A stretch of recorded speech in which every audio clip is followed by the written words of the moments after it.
Saudações a todos. Vamos retomar o nosso curso de física, nosso curso regular de Física Fundamental 2, curso esse que trata do grande capítulo denominado termodinâmica. Então, mais uma vez, esse curso nós estamos agora iniciando com relação a esse curso a aula de número 5, e esse curso regular é ministrado por mim, professor Damião Pedro Meira Filho, professor da cadeira de Ciências Físicas, né, da cadeira de Física do Instituto Federal do Pará, campus de Santarém. E vale ressaltar que esta aula, número 5, estará oportunamente em breve exibida na plataforma do YouTube, no canal intitulado Professor Damião Meira, IFPA Campus de Santarém. Então, durante a aula imediatamente anterior a essa, aula de número 4, nós estávamos falando sobre termômetro, sobre escala termométrica, e agora vamos falar sobre dilatação térmica de sólidos. Dilatação térmica de sólidos, muito bem. Vamos passar para a página, aqui, nosso arquivo em tela, nosso arquivo em PDF, disponibilizado na tela do laptop. Vamos então falar agora sobre dilatação térmica de sólidos. Dilatação térmica de sólidos. E, inicialmente, vamos... em geral, nós estamos fazendo aulas com duração temporal de mais de 1 hora. A questão é que, para efeito aqui de melhor operacionalização desse processo de edição, do processo de edição, do processo de upload, de exibição na página do YouTube, nós aqui, enquanto não houver um melhor domínio das ferramentas de edição e de gravação, a ideia então é para minimizar os equívocos aqui e as falhas de gravação, organizarmos gravações com menos tempo de duração em relação às primeiras, né? Então, vamos falar sobre dilatação térmica de sólidos.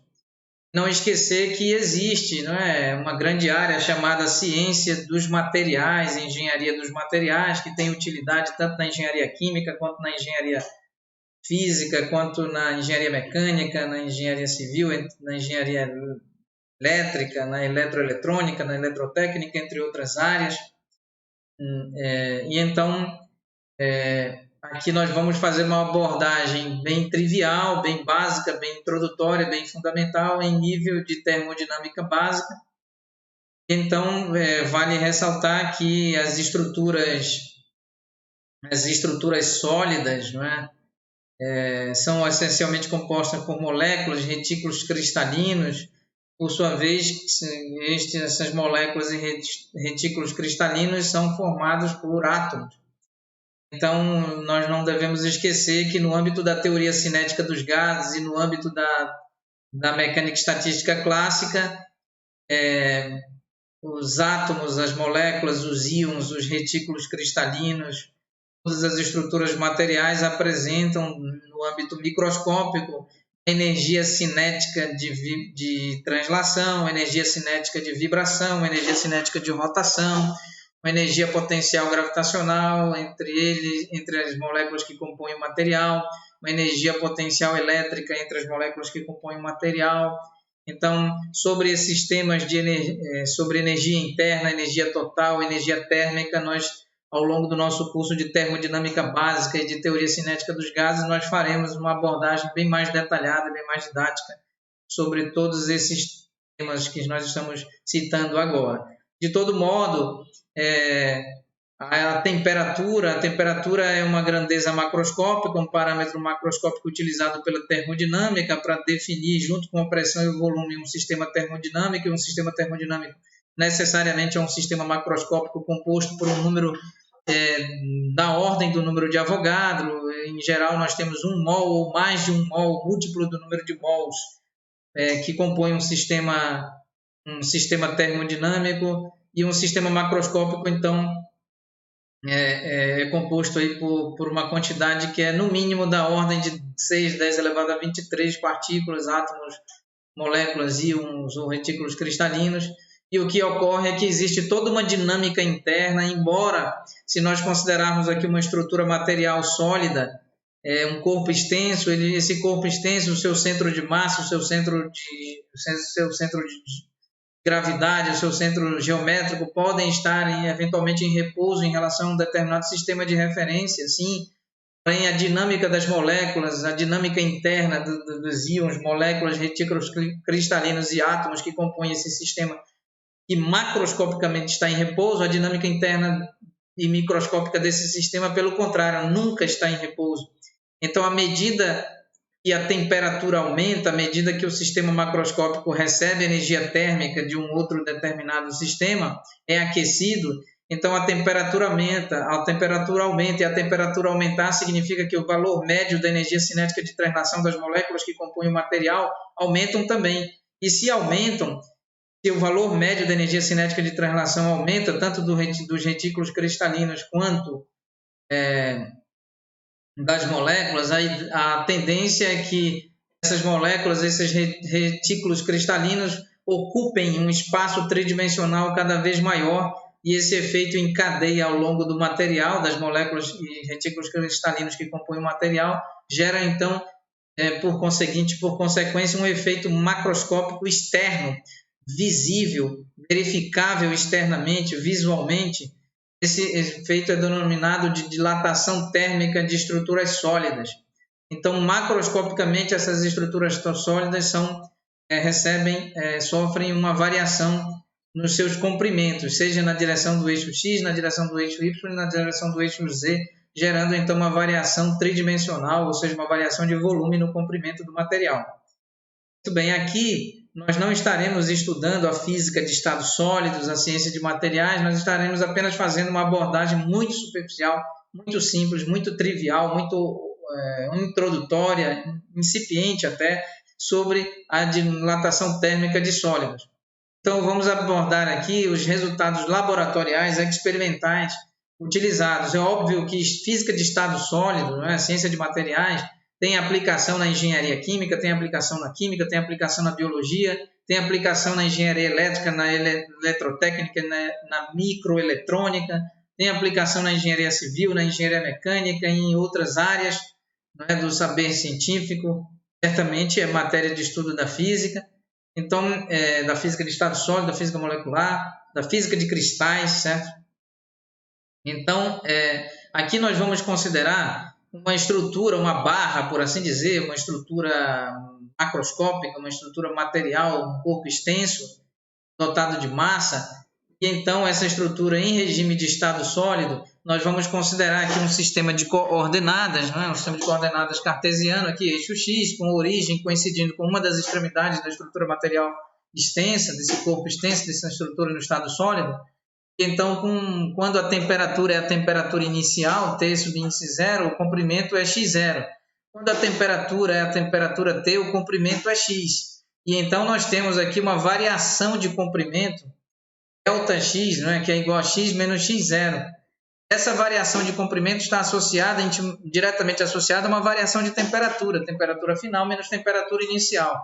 Ressaltando previamente aqui, destacando que a temperatura não pode variar de modo que a temperatura final alcance, por exemplo, em caso de aquecimento, a temperatura alcance valores, por exemplo, próximos à temperatura, na região próxima à temperatura de transição do estado de matéria do sólido para o líquido.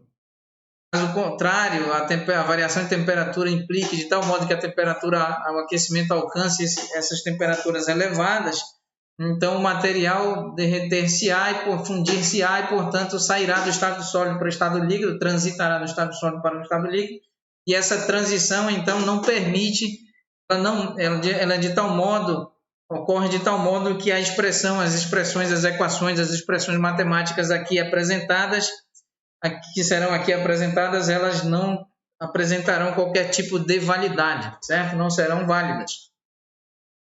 Então, muito bem, os resultados experimentais mostram que ΔX é igual a x subíndice 0 alfa multiplicado por ΔT.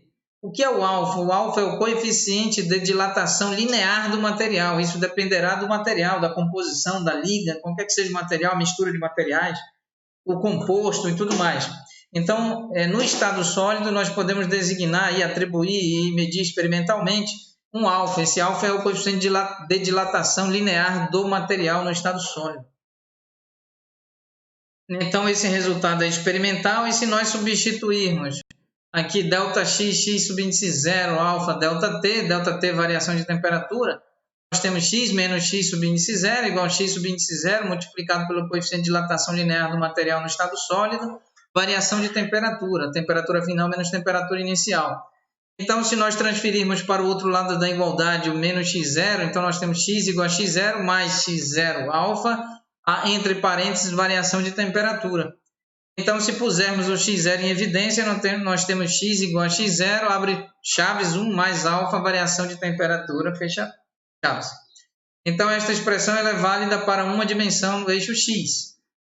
Aqui nós consideramos inicialmente que a estrutura, nós sabemos que uma estrutura real, quando sofre variação no valor médio da energia cinética de translação das moléculas que o compõem, então é óbvio que aumenta, não é, o espaço, aumenta o volume de ocupação, não é, de dinâmica, de grau de liberdade, por assim dizer, de expansão do material. Isso gera um efeito em cadeia e gera um aumento nas dimensões macroscópicas do material a partir de aumentos de expansões nas estruturas microscópicas do material. Muito bem. Então, nós escolhemos o caso em uma dimensão, entendendo que percentualmente pode haver um material cuja dilatação térmica ocorra preferencialmente e predominantemente em uma dimensão e menos em outras dimensões. Então, esse é um caso muito aproximado. Vamos agora passar para um caso bidimensional, um caso em duas dimensões, escolher um sistema de coordenadas x e um sistema de coordenadas bidimensional com eixo x, y, né? Então, escolher um material no estado sólido e considerar aqui a superfície perfeitamente plana de um determinado material no estado sólido, e admitindo que essa superfície perfeitamente plana indica aí que o grau de curvatura e o grau de torção dessa superfície são iguais a zero. Então, se a superfície é perfeitamente plana, não existe torção, não existe curvatura, então nós temos uma superfície perfeita num plano perfeito, né, de acordo com a geometria euclidiana de duas dimensões, e nós temos um sistema de coordenadas x, y. De modo que a essa superfície do material nós devemos atribuir uma determinada área. Quando a temperatura é a temperatura inicial, a área é igual à área subíndice 0, a área inicial. De acordo com a geometria euclidiana em duas dimensões, a área de um retângulo é calculada como base vezes altura. De modo que a área inicial é igual a x0 multiplicado por y0. E quando a temperatura aumenta para a temperatura T, nós temos uma nova área que é calculada como xy, né, base vezes altura, e o x pode ser escrito como x0, abre colchetes 1 mais alfa, variação de temperatura, fecha colchetes, e o y, independentemente, também apresenta a mesma expressão, y igual a y0, abre chaves 1 mais alfa, variação de temperatura, fecha chaves. Nós estamos admitindo que a dilatação térmica no eixo x, da referida superfície do material, não implica, não altera, não interfere na dilatação térmica do eixo x. E então a dilatação térmica, tanto no eixo x quanto no eixo y, são independentes uma em relação à outra.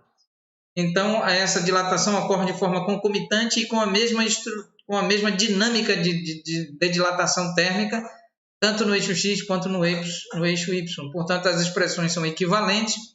Se nós substituirmos a área, que é igual a x multiplicado por y, por x0, 1 mais alfa, variação de temperatura, multiplicado por entre colchetes, multiplicado por y0 entre colchetes 1 mais alfa, variação de temperatura, nós teremos x0 multiplicado por y0 e entre colchetes 1 mais alfa, variação de temperatura elevado a expoente 2.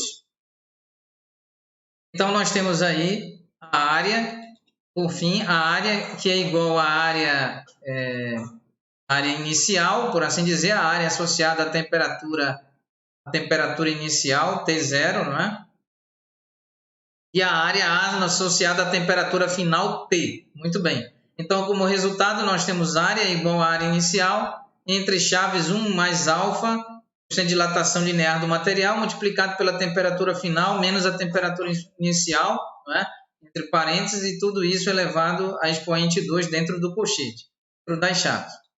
Agora vamos admitir o caso em 3 dimensões e considerar, por assim dizer, colocar aqui um sistema, acoplar um sistema de coordenadas x, y e z, um sistema de coordenadas cartesiano, e então nós temos aqui um material, e isso sim, essa situação sim refere-se a um caso real, e o material, quando sofre variação de temperatura, então sofre uma variação de comprimento, tanto no eixo x, quanto no eixo y, quanto no eixo z. Essa variação ocorre de forma concomitante e ocorre de forma independente, ou seja, a dilatação no eixo x não interfere na dilatação no eixo y, que por sua vez não interfere na dilatação do eixo z. Então, x não interfere na dilatação de y não interfere na dilatação de z e x não interfere na dilatação de z. Então, nós temos um sólido, né? Uma estrutura material no estado sólido, uma estrutura material extensa, um corpo extenso no estado sólido, e nós sabemos que um corpo sólido, uma estrutura extensa, é um sistema macroscópico e é composto por um número que é da ordem do número de Avogadro ou múltiplo do número de Avogadro, de modo que existe um número n, número natural n, ou seja, um múltiplo do número de mol, ou seja, nós temos n mols aí que compõem esse material em geral, e cada mol possui 6, 10 elevado a 23 átomos, moléculas, íons ou retículos cristalinos. Então, é um número enorme, em média de nós temos aí exatamente 1 trilhão multiplicado por 100 bilhões de átomos ou moléculas que compõem essa estrutura sólida, e essa estrutura sólida, embora esteja em repouso, velocidade vetorial igual a 0 vetor em relação a um determinado sistema de referência, um determinado sistema de coordenadas, certamente do ponto de vista microscópico, a teoria cinética dos gases, a mecânica estatística clássica e a própria termodinâmica asseguram que existe toda uma dinâmica interna, e essa dinâmica interna nunca para, nunca cessa, pois as moléculas, os retículos cristalinos, os íons, os átomos possuem energia cinética de translação, energia cinética de vibração, energia cinética de rotação, energia potencial gravitacional entre eles, energia potencial elétrica entre eles. Existe interferência de campos elétricos, de campos magnéticos, de campos eletromagnéticos, ou seja, de campos de radiação dentro do material. Sobre esses assuntos nós estudaremos ao longo do nosso curso de termodinâmica, do nosso curso de teoria cinética dos gases. Nós estudaremos em mais detalhes, muito bem. Então, agora nós podemos escrever a exemplo, né, similarmente ao que foi feito para o caso unidimensional e o caso bidimensional, nós podemos escrever o x igual a x0, abre chaves 1 mais alfa, variação de temperatura, fecha chaves. Nós podemos escrever o y igual a y0, abre chaves 1 mais alfa, variação de temperatura, fecha chaves. Nós também podemos escrever o z igual a z subíndice 0, abre chaves 1 mais alfa, variação de temperatura, fecha chaves. Então, substituir essas expressões na expressão do volume. Também sabemos que, de acordo com a geometria euclidiana tridimensional, nós sabemos que um paralelepípedo, para calcular o volume ocupado por um paralelepípedo, nós precisamos de calcular aí, multiplicar a base vezes a altura, vezes a profundidade, vezes a largura, não é? Base é comprimento, largura multiplicado comprimento multiplicado por largura, multiplicado por altura ou mesmo por profundidade, dependendo do caso. Então, nós teremos o volume de um paralelepípedo. Então, o volume de um paralelepípedo, o volume inicial associado à temperatura inicial é x0, y0, z0. O volume final é x, y, z. Né? O volume associado a uma temperatura T, recordando aqui, frisando e destacando, né? Repetindo, reiterando de que a temperatura não pode se aproximar da temperatura de transição do estado sólido para o estado líquido do determinado material. Não deve. Caso contrário, todas as equações e expressões que nós estamos apresentando não perderão validade e deixarão de ser válidas, certamente. Então, substituindo, nós temos o volume igual a x multiplicado por y multiplicado por z. Então, nós temos x0, abre chaves, 1 mais alfa, variação de temperatura, fecha chaves, y0, 1 mais alfa, abre parênteses, variação de temperatura, fecha chaves, e z0, abre chaves, 1 mais alfa, multiplicado por variação de temperatura, fecha chaves. Então, nós temos o volume igual a x0, y0, z0, e aqui nós temos, observem, nós temos entre chaves 1 mais alfa, variação de temperatura, e esse termo entre chaves é elevado a expoente 3. É elevado a expoente 3. Então, agora vamos Mais uma vez, revisar rapidamente. Revisando, nós temos a dilatação térmica de sólidos em uma dimensão.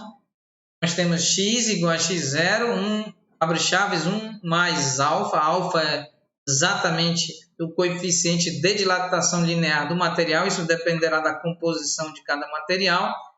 Multiplicado pela variação de temperatura, saber temperatura final menos inicial. Tudo isso entre chaves.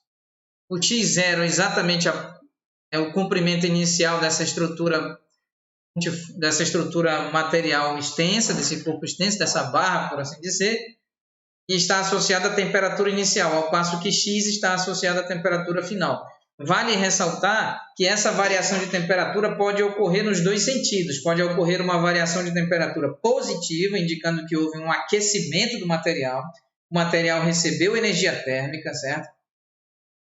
E então, sofrendo esse acréscimo de energia térmica, sofre uma variação de temperatura, de modo que há um aquecimento, então a variação de temperatura é maior do que zero, é positiva, uma vez que a temperatura final é maior do que a temperatura inicial.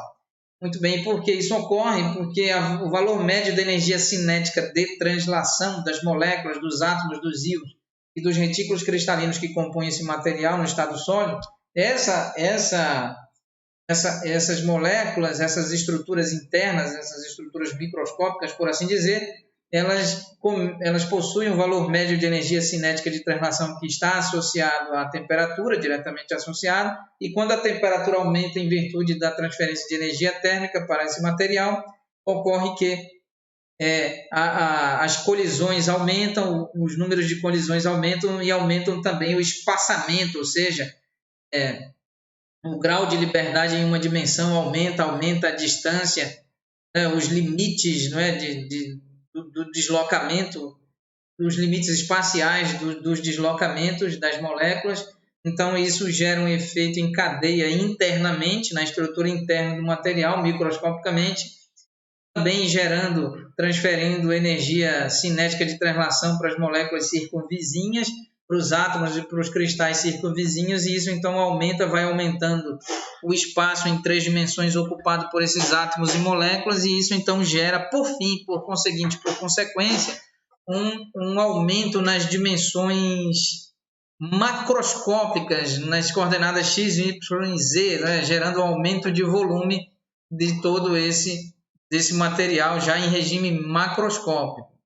Quando a temperatura aumenta, ao passo que quando a temperatura diminui, ou seja, o material transfere sua energia térmica para sistemas termodinâmicos e sistemas materiais, fluidos, sólidos ou outros quaisquer na sua circunvizinhança, nas suas redondezas.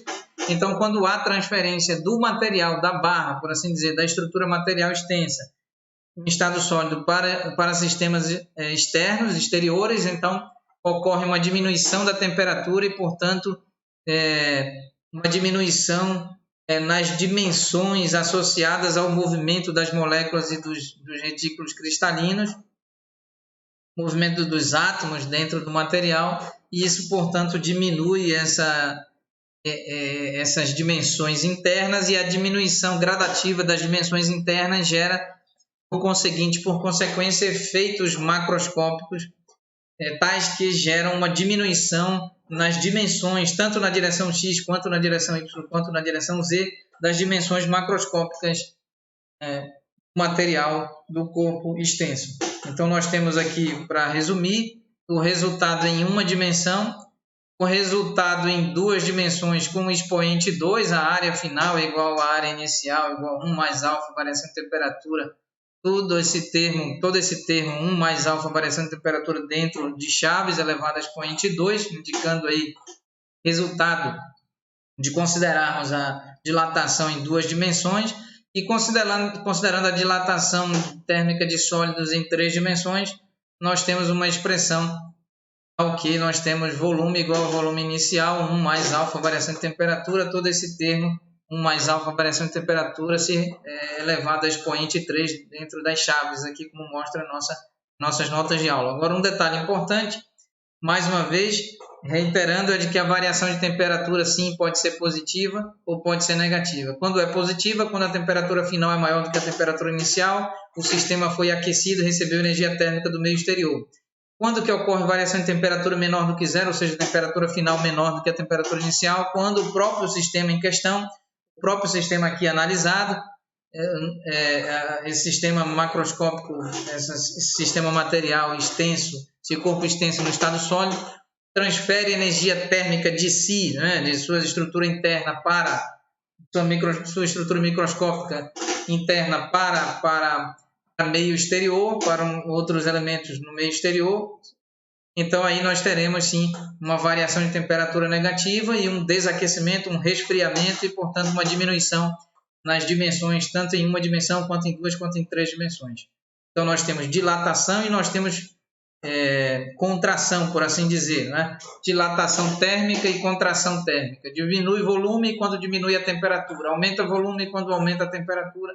Os sólidos, em geral, se comportam dessa maneira.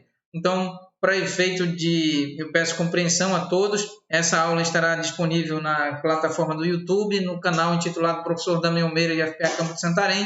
Estamos tentando aqui fazer uns testes técnicos com relação à gravação, upload, edição. Então, aqui, enquanto nós estamos nessa fase de teste, verificando qual é a melhor configuração, vamos diminuir o intervalo temporal das aulas.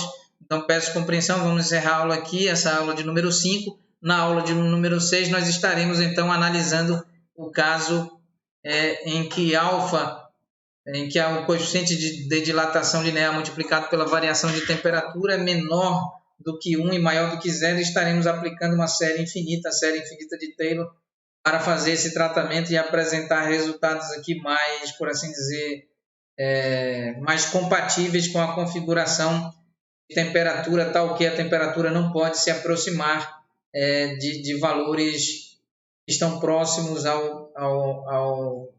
à temperatura de transição de fase do sólido para o líquido dos referidos materiais.